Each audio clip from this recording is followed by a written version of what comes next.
Pemirsa, Satuan Narkoba Polres Buleleng berhasil mengamankan 4 orang pengguna zat adiktif terlarang.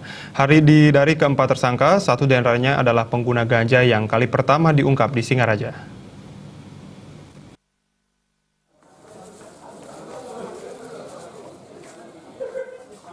Satres Narkoba Polres Buleleng berhasil menangkap 3 orang pelaku penyalahgunaan narkoba jenis sabu-sabu.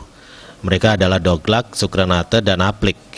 Ketiganya ditangkap di lokasi yang berbeda saat hendak melakukan pesta narkoba.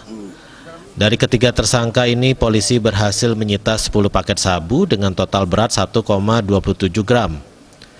Tidak hanya narkoba jenis sabu, Satuan Narkoba Polres Buleleng juga mengamankan 1 tersangka pemakai ganja yang dicampur dengan tembakau. Penangkapan tersangka dilakukan berdasarkan informasi tersangka kerap menggelar pesta narkoba di rumahnya. Polisi berhasil menemukan sejumlah barang bukti berupa 8,15 gram daun ganja kering. Barang terlarang itu diselipkan di dalam botol bekas permen. Peredaran ganja di Buleleng merupakan kasus pertama yang berhasil diungkap Satuan Narkoba Polres Buleleng. Kini polisi masih mendalami asal ganja. Barulah di ini agak jarang kita temukan di Buleleng, tapi Pak Kasat bisa melakukan upaya untuk penangkapan pengguna ganja di wilayah Buleleng. Untuk tembakau gorila sendiri? Bukan, ini bukan tembakau gorila. Jadi modusnya dia ganja dicampur dengan tembakau biasa. Ini hanya cekap masanya aja pakai bungkus. Itu diedarkan di mana, Pak? Dia pakai sendiri ya, Pak ya? Dia pakai sendiri. Didapat dari? Nah, ini yang masih kita dalami. Pengakuan tersangka sementara sih mereka memesan, kemudian model sel putus, kemudian ditinggal di suatu tempat, kemudian diambil oleh tersangka ini. Sementara tersangka Klempong mengaku membeli barang tersebut dengan sistem tempel. Klempong yang juga berprofesi sebagai seniman tersebut mengaku menggunakan ganja dengan dalih mencari inspirasi.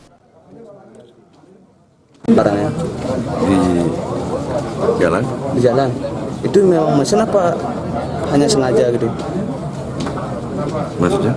Emang mesen apa? Mesen beli barangnya? Apa dapat di jalan? Enggak, dibawain depan kita. Oh gitu. Berapa satu paket? Enggak tahu. Itu Pak pakai sendiri? Oke. Kenapa? Sudah lama pakai, Pak? Enggak. Kenapa pakai gitu Pak? Pakai inspirasi? Oh, pakai inspirasi. Jajak-jajakin temen apa pakai sendiri? Enggak. Itu emang sengaja tuh tembakaunya dicampur gitu Pak? Maksudnya? Biasanya itu digiling pakai rokok atau gimana? Iya.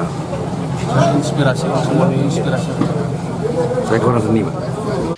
Oleh penyidik, ketiga tersangka dijerat dengan pasal 112 ayat 1 Undang-Undang RI nomor 35 tahun 2009 tentang narkotika dengan ancaman kurungan penjara paling lama 12 tahun penjara. Sementara kasus Klempong masih dalam pengembangan.